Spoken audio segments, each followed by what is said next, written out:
Hello my dear friend, welcome to Vivek education centre. जैसा कि आप लोगों का फाइनल एग्जाम कल से स्टार्ट होने वाला है, ठीक है। आज हम लोग जितना भी सब्जेक्टिव आप लोगों को देंगे उतना में से ही आप लोगों को सभी सब्जेक्टिव देखने को एग्जाम में मिलेगा, ठीक है। इसीलिए आप लोग पूरा वीडियो को ध्यान से सुनिएगा। सिर्फ आप लोगों के पास नोट बनाने का टाइम नहीं रह गया, ठीक है। बस आप लोग सभी क्वेश्चन को ध्यान से एक बार सुन लीजिए और एग्जाम में चले जाइए, ठीक है। इससे पहले ऑब्जेक्टिव का हो चुका है, यदि आप लोग नहीं देखें तो चैनल पर जाकर जरूर देख लीजिएगा, ठीक है। आज के लिए चलिए पहला क्वेश्चन आप लोगों के लिए स्टार्ट करते हैं। यदि आप लोग पहली बार चैनल पर आए हैं तो चैनल को सब्सक्राइब, लाइक और अपने दोस्तों के साथ ज़्यादा शेयर कर लीजिएगा फ्रेंड। चलिए अगला पहला क्वेश्चन आप लोग देखिएगा, विप्रेशन से आप क्या समझते हैं। इसका आप लोग देखिएगा पूरा सटीक आंसर। किसी उभयलिंगी पुष्प के पुंकेसर को हटाने की क्रिया को विप्रेशन कहा जाता है, ठीक है। चलिए 2 नंबर क्वेश्चन देखिएगा, आप लोगों को बहुत ही कम समय लेंगे और बहुत सारा क्वेश्चन आप लोगों से कराया जाएगा, ठीक है। चलिए अगला क्वेश्चन है, पॉलीप्लाइड बहुगुणता क्या है। इसका आप लोग आंसर देखिएगा, जब जीवाणु के द्विगुणित क्रोमोसोम में क्रोमोसोम की संख्या घट जाती है या बढ़ जाती है तो उसे पॉलीप्लाइड कहा जाता है, ठीक है। चलिए अगला क्वेश्चन देखिएगा, 3 नंबर क्वेश्चन, दुग्ध सूत्र यानी टेट्रासोम या नर स्वामी क्या है। इसका आप लोग आंसर देखिएगा, जब जीवों में द्विगुणित क्रोमोसोम में एक अतिरिक्त गुणसूत्र जोड़ा जाता है तो गुणसूत्र की कमी हो जाती है तो इसे टेट्रासोमी या नल स्वामी कहा जाता है। चलिए अगला क्वेश्चन है, सहप्रभाविता क्या है। देखिए ये सब क्वेश्चन बहुत ही इंपॉर्टेंट है फ्रेंड, आप लोग जरूर इसे 1 से 2 बार जरूर सुनिए, ठीक है।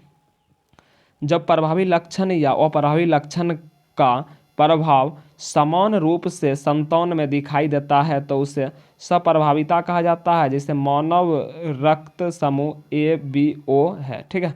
आप लोग देख लीजिएगा 100% ये सभी सही उत्तर है, ठीक है। चलिए अगला क्वेश्चन क्या है, अपूर्ण प्रभाविता क्या है। ये सब क्वेश्चन देख लीजिएगा, फिर नहीं आएगा तो इस चैनल का नाम बदल जाएगा, ठीक है। आप लोग जरूर इसे देखिएगा, ठीक है। ये सब क्वेश्चन जरूर आएगा ही आएगा। ठीक, क्वेश्चन है, जब प्रभावी लक्षण का प्रभाव अप्रभावी लक्षण या पूर्ण दिखाई नहीं देता है तो उसे अपूर्ण प्रभाविता कहा जाता है, जिससे मीरा मिलिस जलापा, ठीक है। 100% ये सभी बायो का देख लीजिए, बायो का 100% आप लोगों के लिए यह सटीक सभी का आंसर है और यही सबसे क्वेश्चन आप लोगों को एग्जाम में देखने को मिलेगा। चलिए अगला क्वेश्चन है आप लोगों का, गुणसूत्रीय विकार यानी गुणसूत्रीय विकार क्या है। इसका आप लोग आंसर देखिएगा, युग्मक बनने के दौरान गुणसूत्रों की संख्या घट बढ़ जाती है जाने से जवानों में उत्पन्न विकार को गुणसूत्रीय विकार कहा जाता है, जैसे Turner syndrome, down syndrome, Klinefelter syndrome, ठीक है।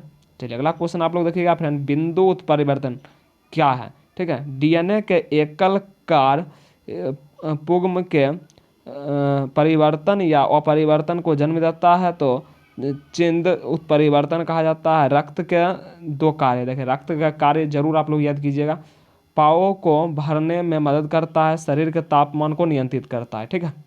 चलिए अगला क्वेश्चन आप लोग देखिएगा, निम्नलिखित की परिभाषा लिखना, न्यूक्लियोटाइड, न्यूक्लियोसाइड और न्यूक्लियोटाइड, ठीक है। सभी का आंसर आप लोग यहाँ से देखिए। चलिए पहला देखिएगा, न्यूक्लियोटाइड एक अणु पेंटोज शुगर, एक अणु फॉस्फोरिक एसिड और एक अणु नाइट्रोजनस बेस मिलकर बनी आणविक संरचना को न्यूक्लियोटाइड कहा जाता है। Nucleotide pentose sugar, phosphoric acid और नाइट्रोजनस वस्तु न्यूक्लियोसाइड में फॉस्फोरिक एसिड को हटा देने पर न्यूक्लियोसाइड कहलाता है। चलिए अगला क्वेश्चन देखिएगा, आप लोग निम्नलिखित की परिभाषा लिखना, इससे एक क्वेश्चन गारंटी है रहेगा, ठीक है, सब्जेक्टिव में रहेगा। देखिए DNA रिप्लिकेशन, ट्रांसक्रिप्शन, उसके बाद ट्रांसलेशन, उसके बाद है ट्रांसक्रिप्शन, ठीक है। आप लोग इससे देख लीजिएगा, इससे एक क्वेश्चन फिक्स रहेगा, ठीक है। DNA रिप्लिकेशन देखिए, DNA रिप्लिकेशन एक DNA से नया DNA बनने की DNA रिप्लिकेशन कहा जाता है। DNA रिप्लिकेशन की क्रिया कोशिका विभाजन के विश्रामावस्था में होती है। चलिए अगला क्वेश्चन है, ट्रांसलेशन। ट्रांसलेशन क्या होता है फ्रेंड, mRNA और 1 RNA के द्वारा बनाए गए टेम्पलेट में 1 RNA होगा, RNA के द्वारा प्रोटीन संश्लेषण की क्रिया को ट्रांसलेशन कहा जाता है, ठीक है। चलिए अगला क्वेश्चन है फ्रेंड, ट्रांसक्रिप्शन। DNA के द्वारा बनाए गए सांचे में RNA निर्माण की क्रिया को ट्रांसक्रिप्शन कहा जाता है। चलिए अगला है रिट्रांसक्रिप्शन, आरएनए के द्वारा डीएनए बनने की क्रिया को रिट्रांसक्रिप्शन कहा जाता है। ठीक है, देखिए यदि आप लोग इस चैनल पर नए जरूर चैनल को सब्सक्राइब कर लीजिए। देखिए जितना भी वायरल क्वेश्चन होगा, ठीक है, 12th का अभी आप लोग एग्जाम स्टार्ट कर रहे हैं। ठीक है, जितना भी वायरल क्वेश्चन होगा आप लोग इस चैनल पर जुड़ जाइए, आप लोगों को चुपके से सभी क्वेश्चन कराया जाएगा। ठीक है, चलिए अगला क्वेश्चन क्या है, जेनेटिक कोड यानी आनुवंशिक कोड का संक्षिप्त विवरण करें। डीएनए के द्वारा एमआरएनए पर लगाए गए वे कोड जो प्रोटीन संश्लेषण के लिए उत्तरदायी होते हैं उसे जेनेटिक कोड कहा जाता है। अगला क्वेश्चन है, आप लोग देखिएगा, जेनेटिक कोड के गुण या विशेषताओं को लिखें। जेनेटिक कोड की विशेषता या गुण निम्नलिखित है। जेनेटिक कोड जिक कूट पर आधारित है। लेक्टिन कोड की संख्या 64 है, जिसमें 61 कूट लेखन का कार्य करता है, जबकि 3 कूट लेखन का कार्य नहीं करता है। ठीक है, आप लोग इसका आंसर देख लीजिएगा, बहुत ही इंपॉर्टेंट सभी क्वेश्चन है। ठीक है, देखिए 11 क्वेश्चन हो गया है। ठीक है, चलिए 12 नंबर क्वेश्चन देखिए, आप लोगों का कौन कौन सा सब्जेक्ट है आप लोग ज़रूर कमेंट कीजिए। ठीक है, जिससे हम लोग सभी पर वीडियो बना सके बढ़िया ढंग से। ठीक है, अगला क्वेश्चन है, डीएनए या द्विकुंडलित डीएनए संरचना का वर्णन करें। इसका आप लोग आंसर देखिए यहाँ से, ये आखिरी रिवीजन आप लोग समझ लीजिए। ठीक है, आखिरी रिवीजन आप लोग देख लीजिए, ये सब क्वेश्चन आप लोग को जरूर ये सब क्वेश्चन से एग्जाम में देखने को मिलेगा। डीएनए द्विकुंडलित डीएनए संरचना का वर्णन करना। डीएनए द्विकुंडलित डीएनए संरचना का खोज वाटसन और क्रिक ने किया था। द्विकुंडलित डीएनए की विशेषता, डीएनए 2 पॉलीन्यूक्लियोटाइड चेन का बना होता है। डीएनए दोनों चेन शर्करा और फॉस्फेट का बने होते हैं और इन दोनों को क्षार का कार्य करता है। डीएनए के 2 पुमंग के बीच 34 मीटर होती है और 2 स्टेप के बीच 3.44 की दूरी होता है। ठीक है, देखिए 100% ये उत्तर सही है। चलिए अगला क्वेश्चन है, सभी जितना भी क्वेश्चन कराया जा रहा है फ्रेंड, ठीक है, आप लोग जरूर इसे ध्यान में रखिएगा। चलिए अगला क्वेश्चन है, डीएनए प्रकृति के लिए आवश्यक किन्हीं 2 एंजाइमों के नाम लिखना है तथा प्रत्येक किसी एक को कार्य लिखना है। ठीक है, डीएनए प्रतिकृति के लिए 2 आवश्यक एंजाइम एवं उनका कार्य निम्नलिखित है। डीएनए एंडोन्यूक्लियोज एंजाइम, इस एंजाइम के द्वारा डीएनए अनकॉइल होता है। डीएनए पॉलीमरेज एंजाइम इस इवाइन के द्वारा ओल्ड डीएनए स्ट्रैंड से न्यू डीएनए स्ट्रैंड का निर्माण करता है। चलिए अगला क्वेश्चन है, आरएनए पॉलीमरेज एंजाइम से आप क्या समझते हैं। वो एंजाइम जो डीएनए से आरएनए में मदद बनाने में मदद करता है उसे पॉलीमरेज एंजाइम कहा जाता है। ठीक है, अगला क्वेश्चन है, लेक प्रचालक क्या है। देखिए इतना फास्ट आप लोग यूट्यूब पर कहीं भी देख लीजिए, इतना फास्ट आप लोगों को ऑब्जेक्टिव भी नहीं कराया जाएगा। ठीक है, चलिए इसका आंसर देखिएगा, पॉलीस्टिनाइड संरचनात्मक बीन का नियमन एक सामान्य उन्नायक बनियान जीन द्वारा होता है। इस तरह की व्यवस्था जीवाणु में बहुत सामान्य है, इसे प्रचेलक कहते हैं। चलिए अगला क्वेश्चन, निम्नलिखित को परिभाषित करना है।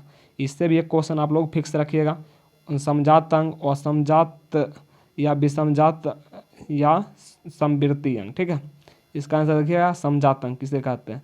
2 भिन्न बीज जातियों के वे अंग जो उत्पत्ति में समान किंतु कार्य में भिन्न होते हैं उसे समजात अंग कहा जाता है। जैसे बोगनविलिया का कांटा और क्यूबरबिटा का स्तन। ठीक है, मनुष्य का हाथ और बिल्ली का पंजा। ठीक है, आप लोग यहाँ से देख सकते हैं।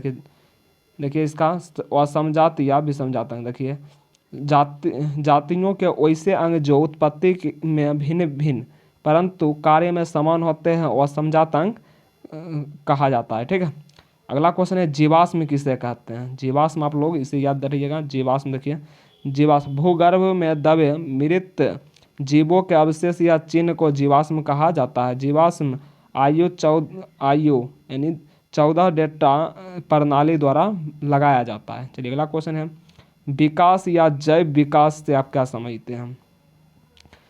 जीवों में क्रमिक विकास की प्रक्रिया को जैव विकास कहा जाता है और जीवों का क्रमिक या रासायनिक विकास कहा जाता है। ठीक है, जितना भी क्वेश्चन कराया जा रहा है फ्रेंड, ठीक है, आप लोग बस उतना करते जाइएगा। ठीक है, अगला क्वेश्चन है, मानव जीनोम परियोजना क्या है।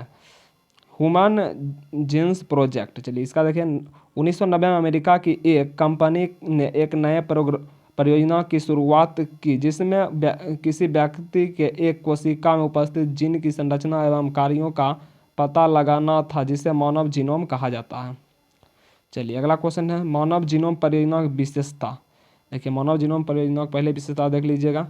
मानव जीनोम के कुल 3165.7 करोड़ क्षार मिलते हैं। अभी तक कुल 50% बीन के कार्यों का पता लगाया जाता है।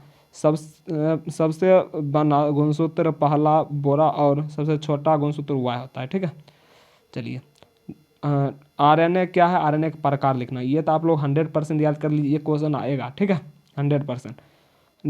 क्या है, कोशिका के केंद्रक में डीएनए के द्वारा बनाए गए नाभिकीय अम्ल को आरएनए कहा जाता है। आरएनए 3 प्रकार के होते हैं, एमआरएनए, ठीक है, एमआरएनए, टीआरएनए और आरआरएनए। ठीक है, आप लोग तीनों को याद कर लीजिएगा, तीनों देख लीजिए, एमआरएनए, टीआरएनए, आरआरएनए। ठीक है, चलिए यदि अभी तक आप लोगों ने चैनल को सब्सक्राइब नहीं किया, चैनल को सब्सक्राइब जरूर कर लीजिए। ठीक है, देखिए ये 21 क्वेश्चन में आप लोगों को जरूर पहुँचिए, जितना भी क्वेश्चन बनाया जाता है, ठीक है, बनाना रहता है उतना आप लोगों को मिल जाएगा। ठीक है, आज के लिए इतना ही। यदि आप लोग चैनल को सब्सक्राइब नहीं किए जरूर चैनल को सब्सक्राइब कर लीजिए, और जितना भी वायरल क्वेश्चन होगा फ्रेंड यहीं से आप लोगों को देखने को मिलेगा। ठीक है, आज के लिए इतना ही, फिर मिलते हैं किसी नेक्स्ट वीडियो में।